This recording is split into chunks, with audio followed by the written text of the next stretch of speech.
Okay, thank you. Thanks very much to, is it Raina? You can say Rina or Marina. Rina. Maybe Rina. Marina. I'm Thank you, Marina. Rina. And thank you to Olga for organizing for me to be here at the right time this morning. My name is Mark. I'm an under-earner. Дякую за And те, що запросили мене. Мене звуть Марк, я недозаробляючий. Please go ahead. so I am going to talk a little bit about my story, how a core part of my story is my childhood and the trauma that took place in childhood.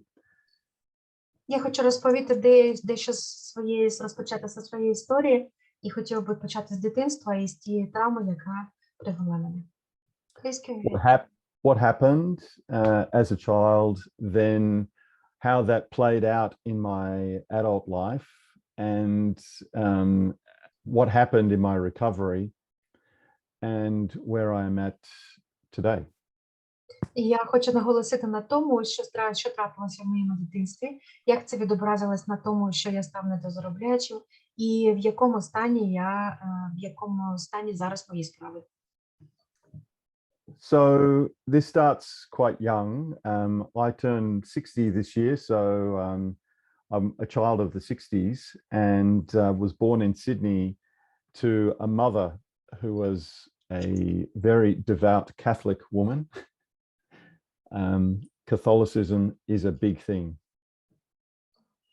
Я вважаю себе дитиною 60-х років. Я народився в Сіднеї. Моя мама, вона була дуже набожною католичкою, і навколишнє оточення дуже мало впливове середовище. And the reason why that is a big thing is because when she was young, when she was maybe 6 years old, 5 or 6 years old, her parents, they ran pubs in Australia, which is where people drink a lot. And they sent her and her sister and brother to boarding school with the nuns at the age of 6. І я хочу сказати, що те, що відбувалося в моєму житті, мало вплив те, що відбувалося в її житті. Вона була народжена в родині, яка тримала паб. Там люди дуже багато вживали алкоголю, і в неї їх було троє дітей, і вона потрапила до школи, там, де були дуже бідні.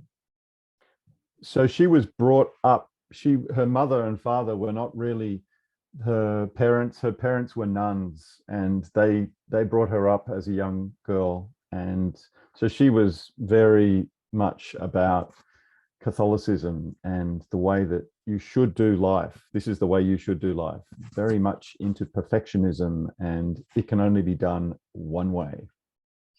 І таким чином батьки в неї не були справжніми батьками. Більшу частину її виховання припадала на виховання в тій школі, і таким чином вона почала використовувати перфекціонізм і практикувати ті речі, які релігійно були визнані такими, що впливають дуже на виховання дитини. And Dad was a very smart guy, very clever. Unfortunately, he was also challenged because he had mental health issues. So he had bipolar disorder, which meant his moods would go up and down quite extreme. And he drank a lot of alcohol. Що стосується батька, це теж був великий виклик для мене, для моєї родини, тому що у батька було дійсно справжнє психовий розлад певної психіки. Він дуже багато вживав алкоголю, а розлад виражався в тому, що у нього були дуже великі скачки настрою, то вверх, то вниз. So as a young boy growing up, I received messages from my family. Коли я була маленький, я отримувала певні послання від своєї родини. That everything is okay Що все when, добре, все when хорошо. nothing is actually okay at all. Але насправді все Everything's a little bit crazy, like Але a все lot crazy. відбувалося як у божевільному домі. But we had to pretend everything was okay, you know, like there's nothing to see here. Але нам доводилося казати, ні, все у нас все добре, несмотря на те, що дійсно справи були інші. And I say this because I feel it was unintentional neglect. Я хочу наголосити, що це вони несвідомо робили такі речі, несвідомо було таке ставлення до дітей. So I was sent to a very good school, Catholic school, very strict, where they would essentially hit us and beat us up if we did anything wrong. І мене відправили в католицьку школу, в якій були дуже жорстокі правила, і якщо ми щось робили не так, нас наказували. And the only people who were normal were my grandparents. The grandparents they were good. І я вважаю, що більш нормальними людьми були мої дідусі, бабуся. So to cope with this situation, I became a pleaser. I wanted to please everybody, mom, dad, grandparents, school, everybody. Та, щоб вижити в таких умовах, я став угодником. Я догоджав мамі, батьку, школі, всім навколо. And I guess the one thing I wanted was love unconditionally, but it wasn't available. Єдине, чого я хотів, це безумовного кохання, безумовної любові, але цього я не отримував.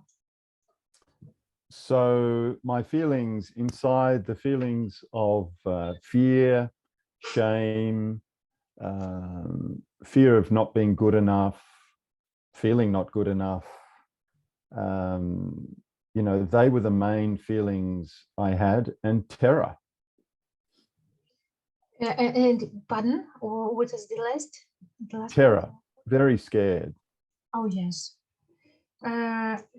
Всі почуття, які мене супроводжували з дитинства, це острах, стид, бути недостатньо гарним і паніка.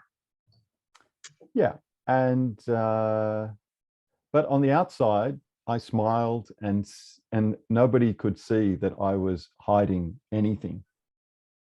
Але на людях я посміхався, і ніхто не вважав, що у мене будь-які внутрішні проблеми. So that was what I did to protect myself, and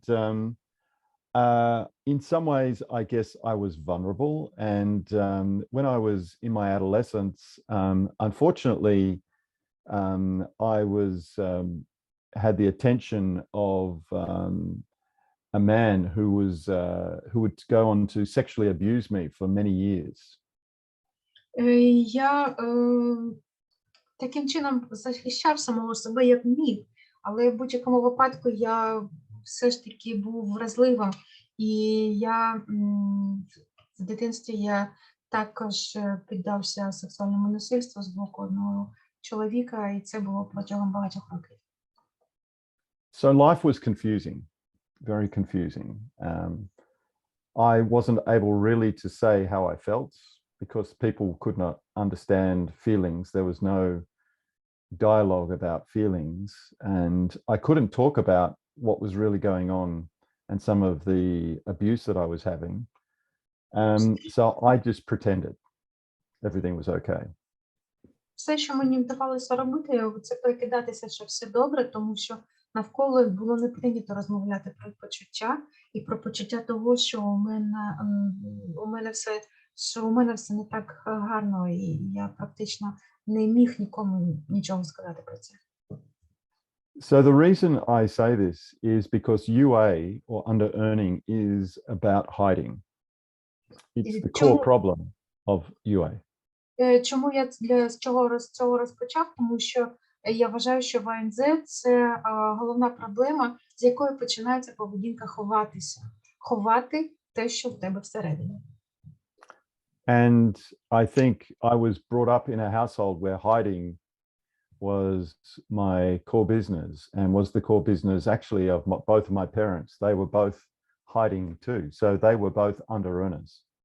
Я також тепер розумію, що обидва мої батьки також практикували поведінку ховати, і таким чином вони також були недозаробляючі.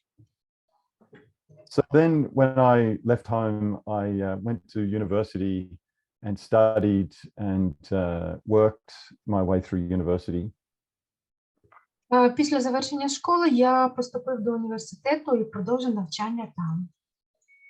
And when I finished university, I got a job in a very a big company. It's actually a very well-known company. And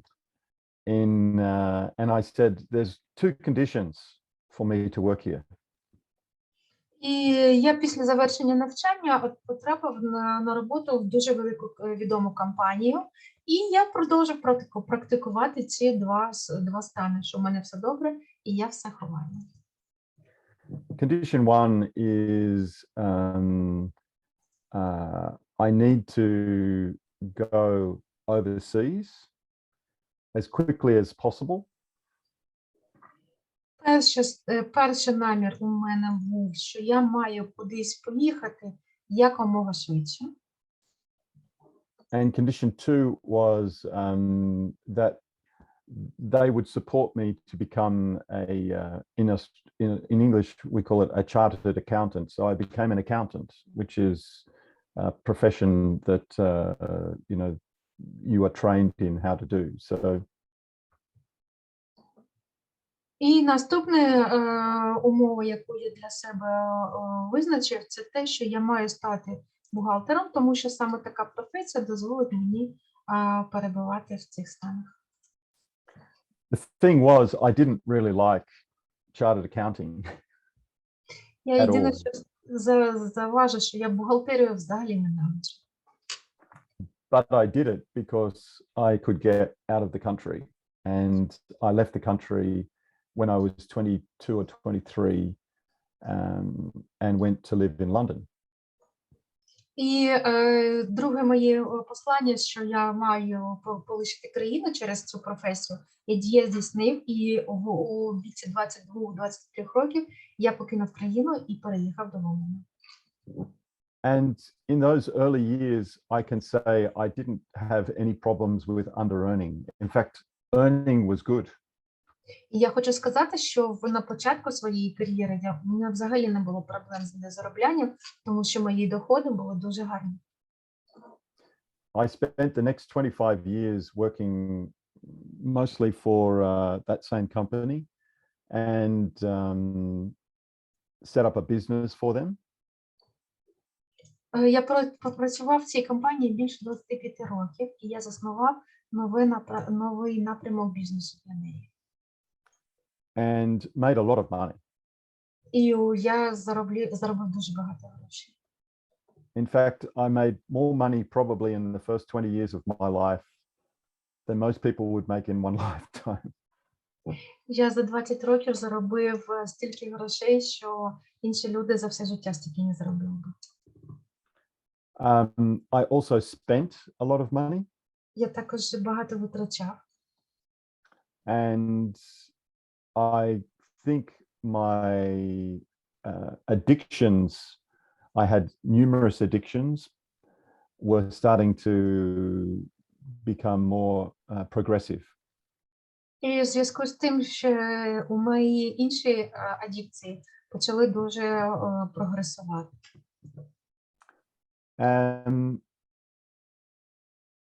About 15-16 years ago, I lived in the Netherlands, in Amsterdam. I became a Dutch citizen. Please, what location? Amsterdam, the Netherlands. Я переїхав в Голландію. Yeah. And I lived in Holland for maybe nearly 20 years, where I had a Dutch wife and I had children there, and life was good. Я прожив там майже 20 років, і життя мені здавалося прекрасним. On the outside, but on the inside, Але це все life was terrible. Але це все знаружи, внутрі все було кепське. So hiding in plain sight І таким чином приховування, воно собі варилося внутрі. and I decided, we decided, my wife and I, to come to Australia after I had been away for nearly 25 years, because I wanted to change. І таким чином я хотів щось змінити, і ми домовилися з моєю дружиною, що ми переїдемо до Австралії. Very quickly, when we got back to Australia, it became clear to me that things were not going to go the way that I expected. Дуже швидко, коли ми повернулися в Австралію, я зрозумів, що речі не будуть складатися тим чином, яким я очікував. I realized that my addictions needed to be dealt with, and actually the first of those was sex addiction. So I ended up going to SLAA, SLAA, which is a program for dealing with sex addiction. І я зрозумів, що мені треба щось робити з моїми адикціями. В першу чергу це сексуальна адикція, і я потрапив до СЛА, це залежні від сексу. And it turned out that my sex abuse as a child, or what was my first sexual experience, was with a man, not a woman, and I was not attracted to men. Я зрозумів, що те, що в мене був сексуальне насильство в дитинстві з чоловіком, воно вплинуло на те, що у мене не було справжніх, не привлікали мене жінки. Meant that I was very confused about what was happening in my sex life, and I'd never told anybody about the abuse as a child. Not my wife, not my mother, nobody. Оскільки я нікому не говорив, що відбулося в моєму житті, а в дитинстві ні жінка, ні дружина, ні мати не знали про ці випадки, то і я нікому про це не казав, і воно таким чином і не виходило наружу. So I started to come out and talk about how I was feeling, what had gone on, what was impacting me, and started to learn about the steps. І таким чином я в спільноті розпочав говорити про те, що зі мною відбувалося, про свої почуття, про те, що сталося, і про кроки, я став дізнаватися про кроки. And I think that the recovery I got in SLAA was very helpful for me. It calmed me down. І я хочу сказати, що той досвід одужання, який я отримав в спільноті СЛА, привів мене до того, що я отримав певне заспокоєння, душевний спокій. It also meant that I was unsure how to work professionally, because I didn't really like, well, I didn't quite know what my job should be.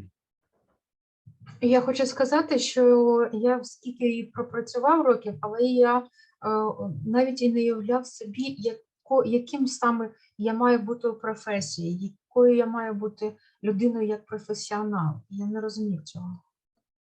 So I started to work with small companies in technology and startups. Only I didn't make any money at all. І тому я розпочав допомагати маленьким компаніям, таким як стартапи, або невеличкі компанії. І я зрозумів, що я не заробляю гроші взагалі. It 20 felt minutes. to- Thank you. It felt to me like I was hiding again in plain sight. То я зрозумів знову, що я ховаюся. І ховаюся я так, як це робив в дитинстві. But my main focus was on healing these childhood wounds. So I focused very much on how to deal with the abuse as a child. І я все ж таки прийшов до того, що мені краще розібратися з тими травмами дитинства і їх наслідками. And in some ways that became my full-time job. So I went to the courthouse, I went to the police, I talked to therapists. I actually came face to face with my childhood abuser in a courtroom. І я таки вирішив піти до поліції. І я вирішив розібратися з проблемами дитинства. Я пішов до поліції, написав заяву, і я зустрівся з тим, хто мене гвалтував в суді. And this happened maybe 40 years after the crimes that took place. Це сталося майже через 40 років після того, як це сталося, як ця подія мала місце. And what happened next was quite amazing. In the courtroom, I could see this guy, and he was able to acknowledge what happened. Коли я побачив щось неймовірне в кімнаті суду, тому що я побачив, що ця людина усвідомила. And how I had been impacted emotionally and by what had happened. Тим, як я зреагував на те, що він зробив зі мною, і яке враження це, який вплив це мало на моє життя. And what I needed from him was that acknowledgement and an apology for what he had done. І все, що я отримав від нього в залі суду, це те, що він визнав свою провину і він попросив пробачення. And surprisingly, after that, I was able to let go of the anger and resentment that I had towards him. І я таким чином позбувся від того почуття образи і ненависті, які я відчував до нього. In the meantime, in my life, my earnings were never really that great, not that bad, but all of a sudden, I almost lost any interest to work. Я хочу сказати, що мої доходи були не дуже великими, не дуже маленькими, але в той період я чомусь взагалі втратив інтерес до того, щоб заробляти гроші. And I had just recently divorced. Нещодавно я розірвав стосунки з жінкою. So money had gone and I really wasn't interested in money. I just said, oh, I'm irritated by everything and money is not interesting. І також гроші зникли так разом з усім цим. І я сказав, що все, мене це інше не цікавить. And then a few years passed and firstly, I started to do a little bit of work and an amount of money came from the organization for whom my abuser worked, they paid me compensation for what happened. І через кілька років я став потрошечку заробляти гроші, і я хочу сказати, що я отримав компенсацію від організації, в якій працював мій гвалтівник, і вони компенсували мені моральну шкоду. And then some money came from some startups that I had been involved in 10, 20 years before. That started to go quite well. Потім почали приходити доходи і прибутки від тих компаній, стартапів, яким я допомагав на їх самому початку 20 років по тому. And what I realized is I now realize what my job in life is about restoring trust. І тоді я вже зрозумів, в чому ж призначення мене як професіонала. Я зрозумів, що це відновлення довіри. Where there has been betrayal of trust between a person or an institution, my job is to help facilitate how to bring that together, to recover trust. І я зрозумів, що я можу допомагати там, де була втрачена довіра людини до іншої людини або людини до інституції якоїсь. І я зрозумів, що я можу допомагати спілкуванню між ними. Which is a funny job, really. І я хочу сказати, що це дуже прикольна робота. Because I think often, like me, when trust is betrayed or breached, which is what happened to me as a child. Тому що якщо я мав такий досвід, коли у мене була втрачена довіра в дитинстві до тих людей, які мене оточували, then we feel very powerless to address whoever has betrayed our trust. Ми відчуваємо безсилля і безпорадність перед тими, хто нас образив, хто нас зґвалтував.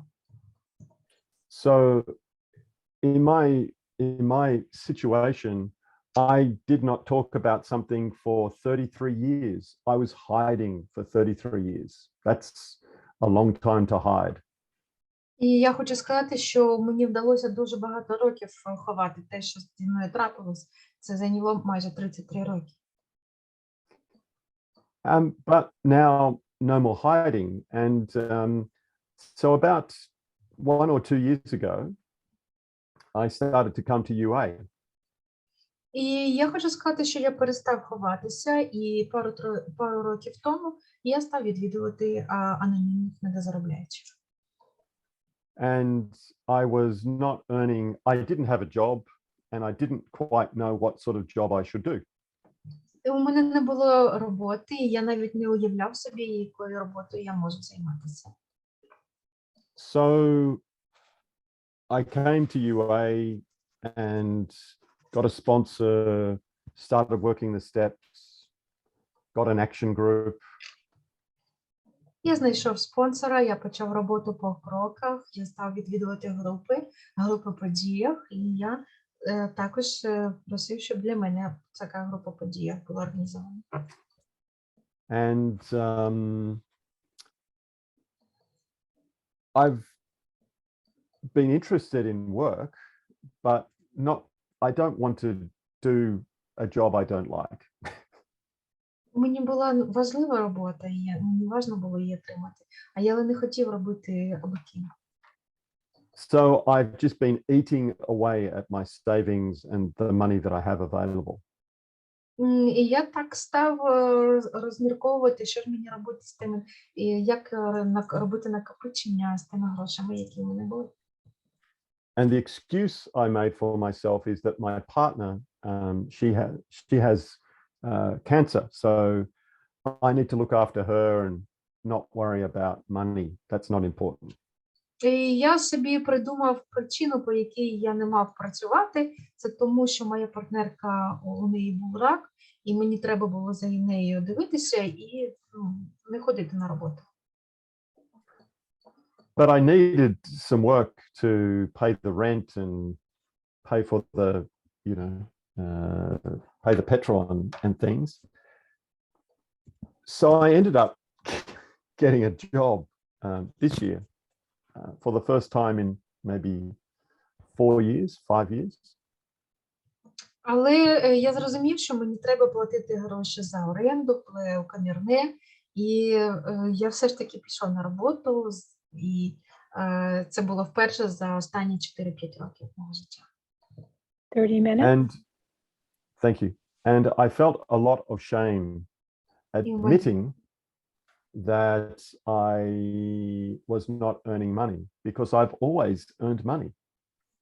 І у мене дуже було багато стида, сорому, тому що я завжди заробляв гроші, а тут грошей не було. But I also realized that everything I was doing to get a job was not working. Але все, що я робив для того, щоб отримати роботу, не працювало чомусь. So I said, okay, let's work the steps of UA and see how my higher power can help me, which I believe in my higher power very strongly.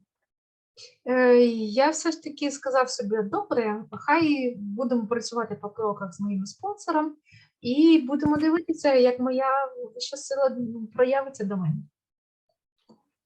So last year, my Pilates teacher says to me, my brother is working on a project. І тут мені сказав мій тренер з пілатесу, що у нього у брата є певний проєкт. And I said, okay. And she said, for a bank, and he needs people like you working for this project. Would you be interested to talk to him? І вона сказала, що він працює з банком, і йому потрібні люди такі, як ти. Ти може бути зацікавлений в моїй такій пропозиції, може ти з ним зв'яжешся? And I said, look, why not? So I talked to him, and that was maybe a year ago. І я сказав, що так, добре, давай, це було рік тому. And about at the beginning of this year, he hired me to work on this project, which is about restoring trust for customers of a bank where the bank has essentially stolen their money. І цей проєкт наприкінці цього року, на початку цього року він найняв мене на роботу. І ця робота полягала в тому, щоб відновлювати довіру вкладників до банків, які вкрали в них багато грошей. So my job is to help the bank that has betrayed the trust of its customers to restore trust with the customers, which is actually something I know quite a lot about. І тепер моя робота в тому, щоб банк зміг відновити довіру клієнта до нього через встановлення нормальних відносин з цим клієнтом. And if it had been my choice, there is no way I would want to work for a bank at nearly 60 years of age, because I don't like banks very much. Якщо б це була моя воля, я б ніколи не працював на банк. Мені вже майже 60 років, і я не люблю банки. Але так сталося. But now I can see that my higher power is having a good laugh and saying, no, but this is where you need to be. So he's put me into that place because it's actually very well suited to my skills. І я хочу сказати, що у моєї вищої сили дуже велике почуття гумору. Вона мені сказала, ні, це саме те місце, де ти маєш компетенції працювати. And as a result of that, my partner and I have wanted to buy a house. В результаті цієї роботи моя партнерка і я зголосилися купити будинок. But I have not had enough income for the last 4 or 5 years to get a home loan to buy a house. Але протягом 4-5 років, що передують сьогоднішній даті, в мене не було багато доходу для того, щоб платити ці платежі за будинок. We have 35 capital. minutes. Thank you. We have capital, but no money. We could not borrow any money. У нас є капітал, але ми не могли залучити гроші для придбання будинку. So this last 2 weeks, I've been in a conversation with mortgage brokers to get borrowing to be able to afford to buy a house. And this would be the first house I've ever bought in Australia. And I'm now turning 60 in November. І в листопаді цього року мені буде 60. І я хочу сказати, що я останні 2 тижні веду перемовини з людьми, брокерами, які займаються організацією придбання цього будинку. Це буде мій перший будинок в Австралії. So the only way I could afford this is by having a job and actually working with a bank. І я зміг дозволити собі це надбання за рахунок того, що в мене є постійна робота, і я працюю в банку. And I think that it is clear that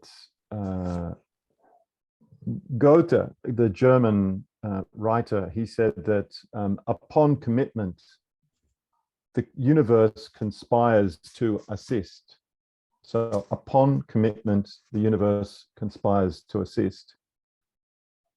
Гьоте, відомий філософ Німеччини, він каже, що якщо ти взяв зобов'язання, тобі Всесвіт допоможе. And I feel like I've let go and allowed the universe to conspire to give us what we need at this time, which is a home. І я вважаю абсолютно вірним те, що Всесвіт допомагає нам, коли ми беремо відповідальність. And my recovery from under-earning or coming out of hiding has been very important to make this happen. І я вважаю, що той крок, той досвід, який прожив я, коли я виходив із поведінки ховатися і виходити з поведінки недозаробляючого, він корисний для всесвіту. And all of the crazy ideas I've had to make money haven't worked. А всі інші безглузді ідеї, як заробити гроші, вони не спрацювали для мене. But the one single connection to somebody very unexpected, my Pilates teacher, that is what leads to a job that I really love and I can do, good service in. Я не міг собі уявити, що вчитель пілатесу приведе мене до мрії, до професії моєї мрії. So I sometimes think my higher power is having a very good joke when he looks down at me and says, "What are you doing?" Мені абсолютно чітко зрозуміло, що моя вища сила має дуже сильне почуття гумору і одночас все мені зазначає, що ти робиш?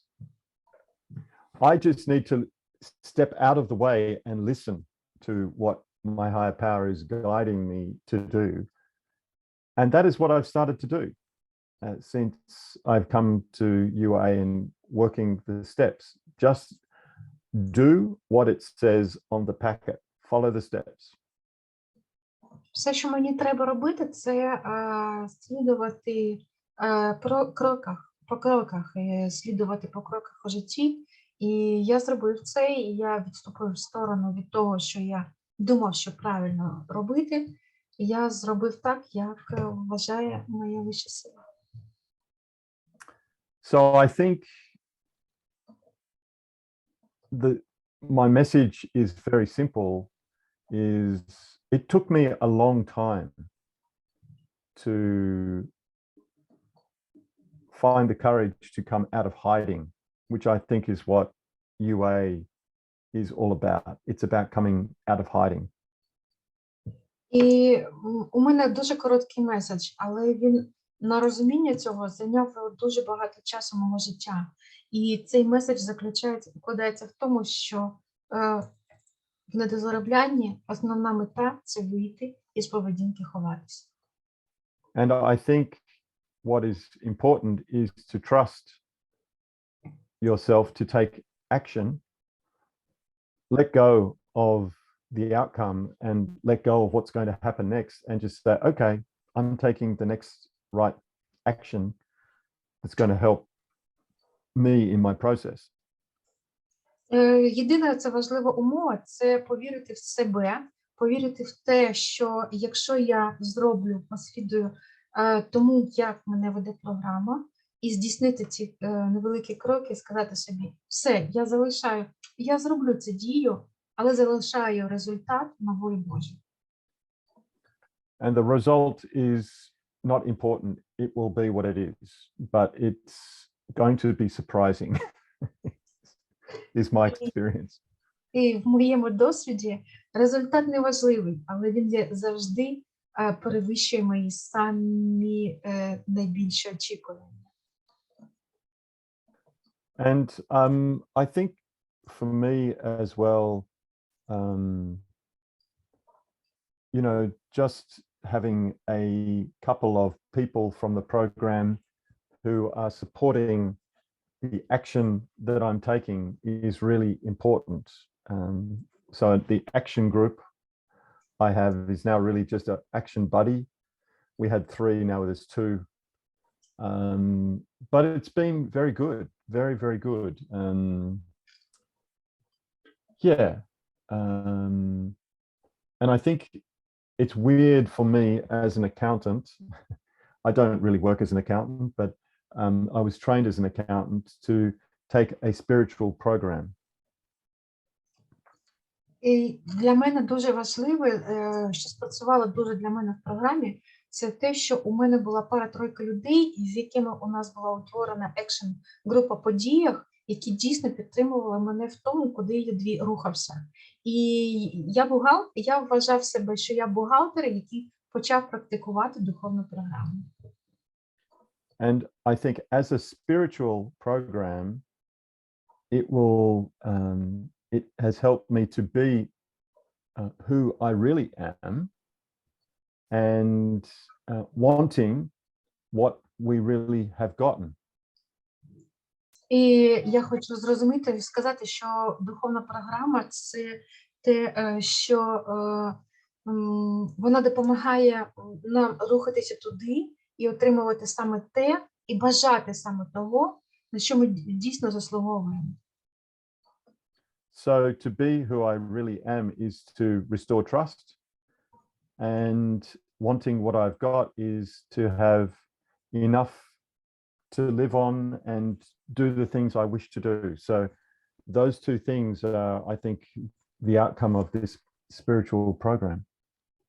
І результати цієї духовної програми – це перше, це те, що я це те, що я розуміти, хто я є, це відновити довіру до самого себе, до інших, до вищої сили. And thank you for giving me the opportunity to share my story in Ukrainian. Great. Дякую. Дуже дякую за те, що дали мені можливість поділитися своєю історією українською мовою. Good job! Thank you, Mark. You're a great speaker. Thank you very much for sharing. So we have done it in a good time, in a good way. Thank you so much for all of you. And we can start the Q&A session to our speaker. And we are open to your questions and shares, short shares, brief ones. Ми зараз завершили наш спікерський виступ Марка, і зараз ми відкриті для сесії запитань і ваших коротеньких відгуків по сьогоднішній зустрічі. Будь ласка, вам можливість ручку і починаємо.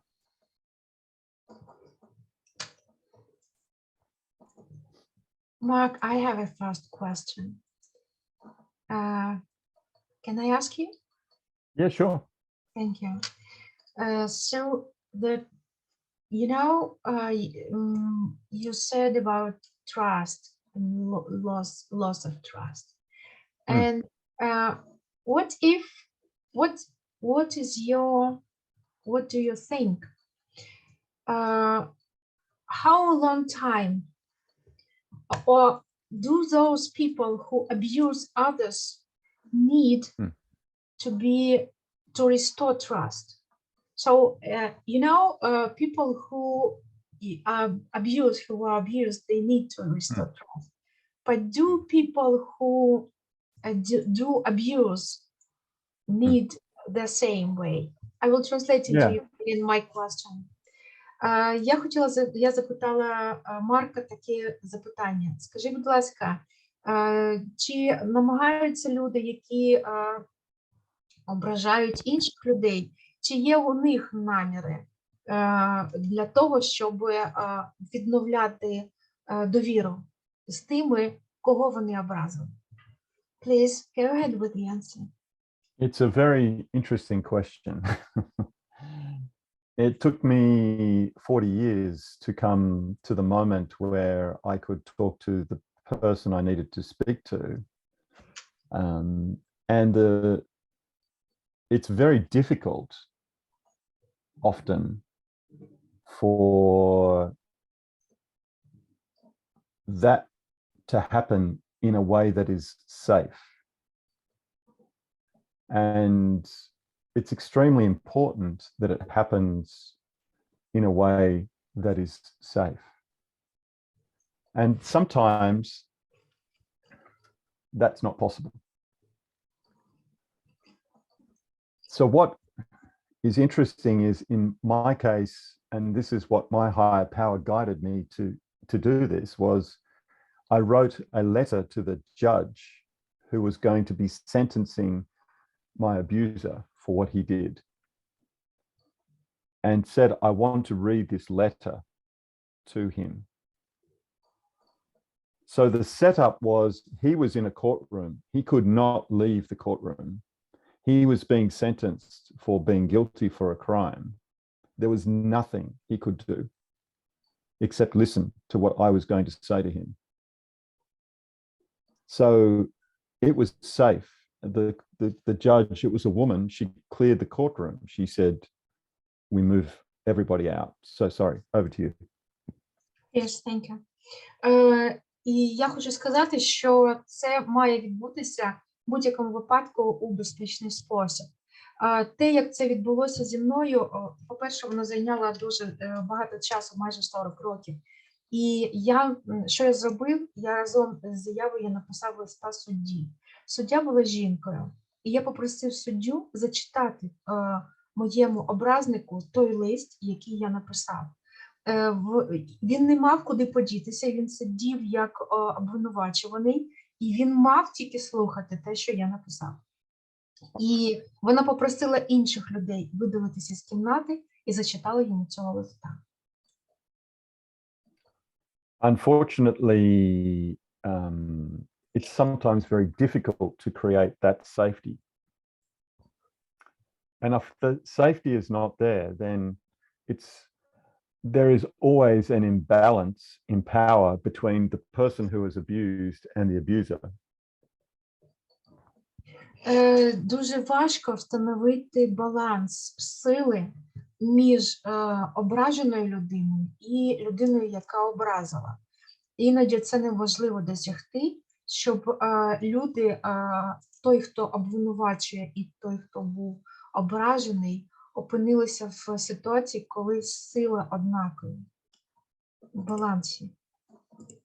So the only practice I have seen in the world that uses to create a balance is what they call restorative justice.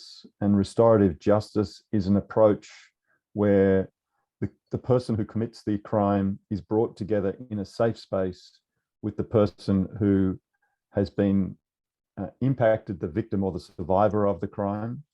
And this process is facilitated by a third person.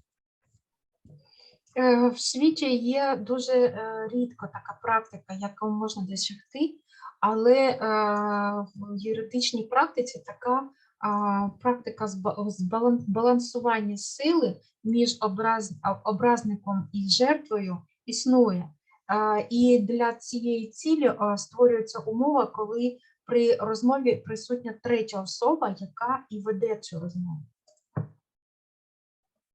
In my case, that didn't happen. I used the courtroom for that, and I essentially facilitated it myself. Actually, my higher power facilitated it. And at the end, after I had spoken what I'd spoken to this man, when we left the courtroom, he thanked me. So he gets redemption and the ability to say sorry. I get the ability to receive and that apology and choose to forgive or not. I chose to forgive. В моєму случаї це було неможливо, то третьою особою я слугував сам. І коли ми вийшли із суда, із залу суду, ця людина подякувала мені, вона мала змогу сказати мені пробач і дякую за таку можливість тобі це сказати. І у мене появився вибір, чи пробачити його, чи не пробачити. Я обрав пробачити, тому що ми отримали баланс наших емоцій, наших почуттів. I hope that answers your question. Yes, absolutely. Thank you so much for your openness. Yes, thank you. Сергій, будь ласка, твоє запитання.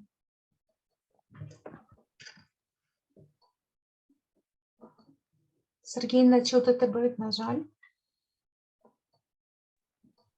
Зараз чути? Да. Добре, я хотів сказати дякую спікеру за таке емоційне і відверту розповідь про його досвід. Я розумію, і мені здається дуже важливим те, як йому вдалося вийти з того положення, розібратися із своєю травмою. Я розумію, що, мабуть, це було не дуже легко. На мене мене вразило ще те, як він спокійно і розподілив час, і спокійно відповідає на питання. І якось у цьому є якась така надійність, можна так сказати, мабуть, що. Я хотів ось про що запитати.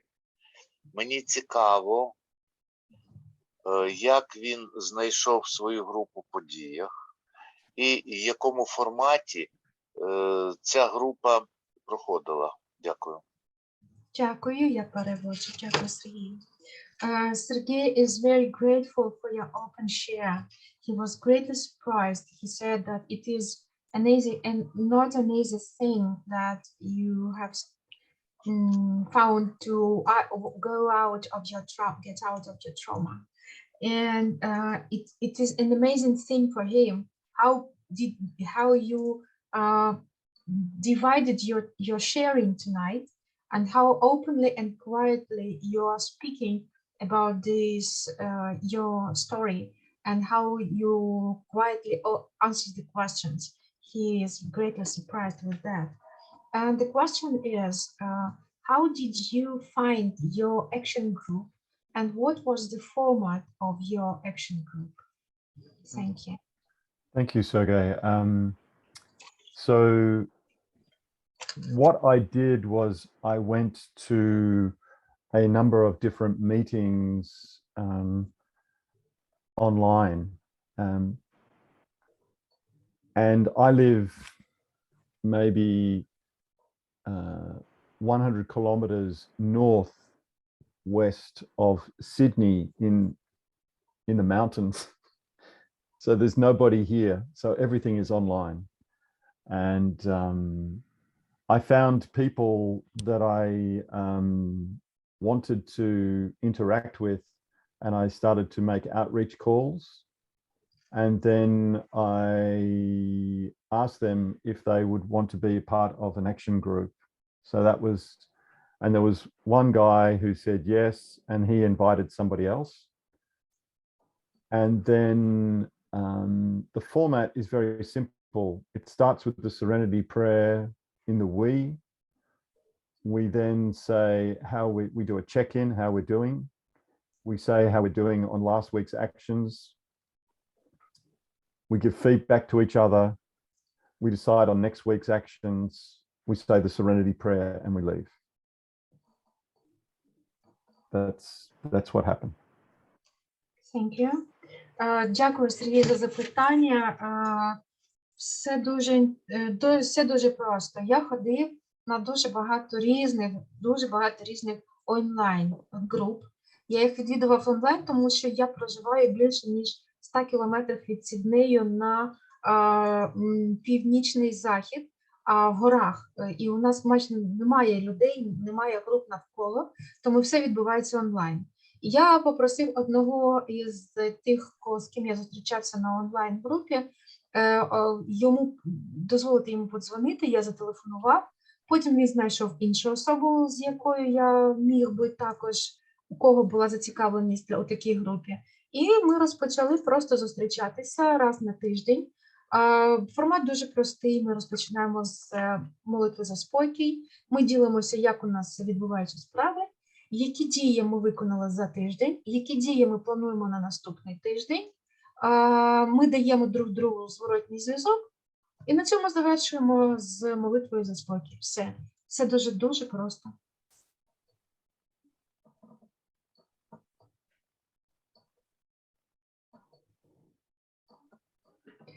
Відповів на твоє запитання, Сергій? Я хотів зрозуміти, скільки часу така зустріч приблизно займає. How much time is this meeting held? With two, it's 30-35 minutes. With three, it's 45 to 50 minutes. It's quick. Це дуже швидка форма. Якщо нас двоє, то 30-35 хвилин, якщо нас троє, 45-50 хвилин. Once per week. А один раз на тиждень. Дякую. Thank you. Шарлін, What is Ukrainian for thank you, Яко? Дякую. Дякую. Дякую. Okay, there we go. Дякую. Шарлін, you're welcome.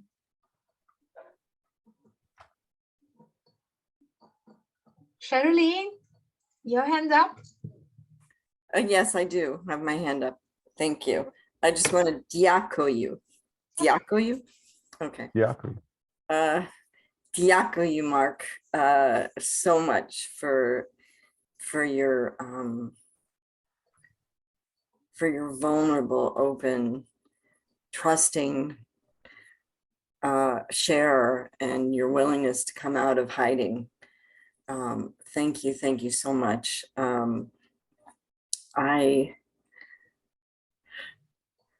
I want to say that I related, while I was not sexually abused, my mother was a incest survivor, and she would step over boundaries, and I would like a simple thing like giving me a hug when I didn't want one, and holding on and not, and when a hug was done, not letting go, and sitting at the dinner table, or my dad would sit here, my sister there, me here, and my mom there, and she would have put her feet on my chair, and I had no say in the matter. And those are just two examples of the invasion of boundaries. And I grew up with that. And later in life, and there were other things that my mom did that I made my peace with my mom, or I thought I had, when she passed, and I made amends for the things that I had done. But listening to you speak today, I realized I have some unfinished business that I think I need to find a way to acknowledge, and maybe write her a letter and bury it or burn it, and to release those things. So I really appreciate that reminder. I'm wondering if you would be willing to share your contact information with us, as well as, since you said that a lot of your meetings are online, if you might share some of the meetings that you recommend that help you with some of these processes. Thanks. Okay, sure. Yeah, look, thank you for your feedback. And look, it's not easy to come out of hiding. And you know, I certainly encourage you to acknowledge what you're feeling with respect to your mum. And it's really lovely that you're able to talk about it, and just say, this is what's going on. Because I think it's the problem with us is that a lot of the emotions from childhood are stuck.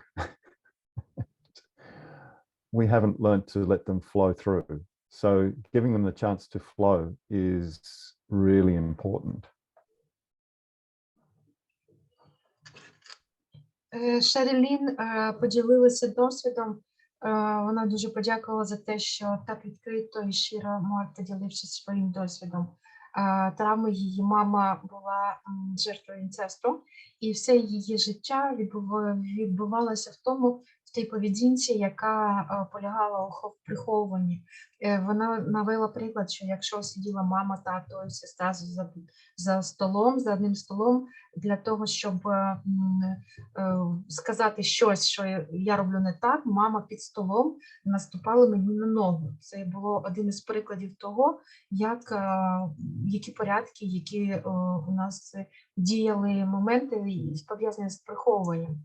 На жаль, мама вже померла, і вона зрозуміла, що в неї є речі, які травмували її такі, і таким чином їй краще написати мамі також листа, щоб відпустити ті емоції, які у неї залишилися від дитинства, і вона дуже дякує Марку за нагадування.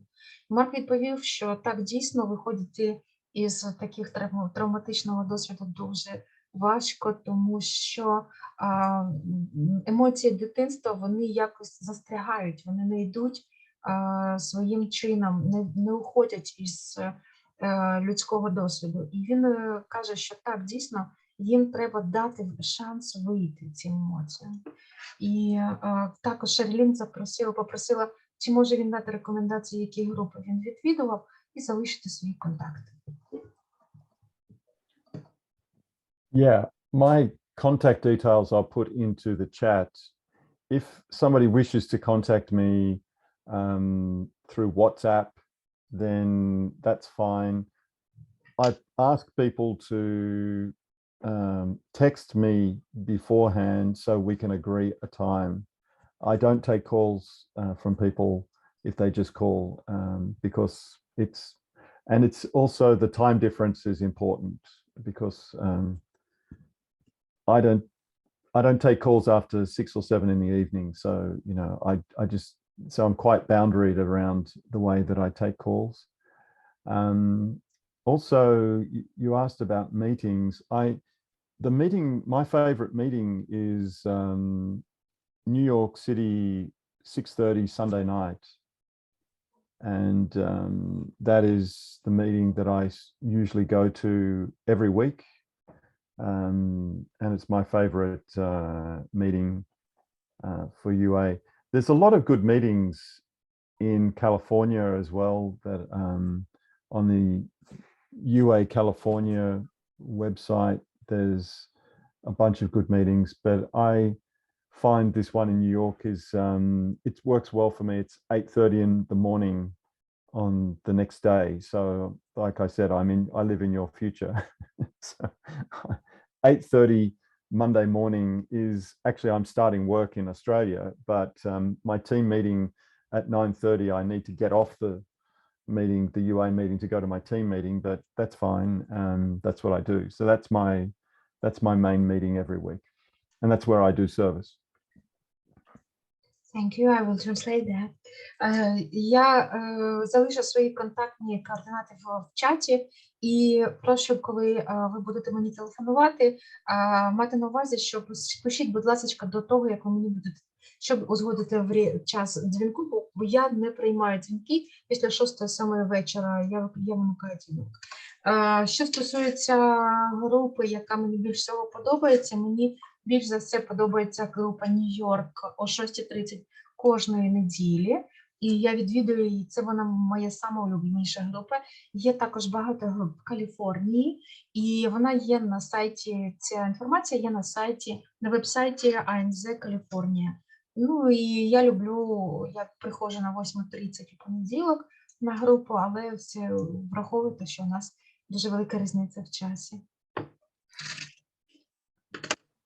Thank you so much, Mark. So is that 6:30 p.m. Eastern Sunday night meeting, is that a Zoom meeting? Yeah. Okay. Yeah, I don't know that I've ever been to that one, but thank you. I will definitely check it out. And I've been to some of the SoCal Zoom meetings and absolutely love them. But the timing doesn't always work for me. And I really appreciate so much everything that you had to share. And if you, the meeting format or the action meeting format that you said you used, did you say it was written? It probably is. I'll see if I can find it on my computer and post it into the chat. Because we're actually, I'm a member of the World Service Conference Approved Literature Committee, and we're working on right now some action meeting cards that we would like to have conference approved. So it's very timely that you brought that up, and maybe we can include that in the cards that we're working on. So thank you again so much. And I'm tickled pink that you're in Australia, because the first time I had an outreach call with someone from Australia, I realized the magic of being in the future. So thank you. Time travel really does exist. Thank you. Лілін сказала, дуже дякую за те, що поділилися контактами, і також вона сказала, що вона працює в літературному комітеті Всесвітнього комітету обслуговування, що той формат зустрічі по екшн-партнерству їй дуже сподобався, і вона би попросила, щоб він поділився, щоб вони додали його до формату, який має бути затверджений на Всесвітній конференції обслуговування.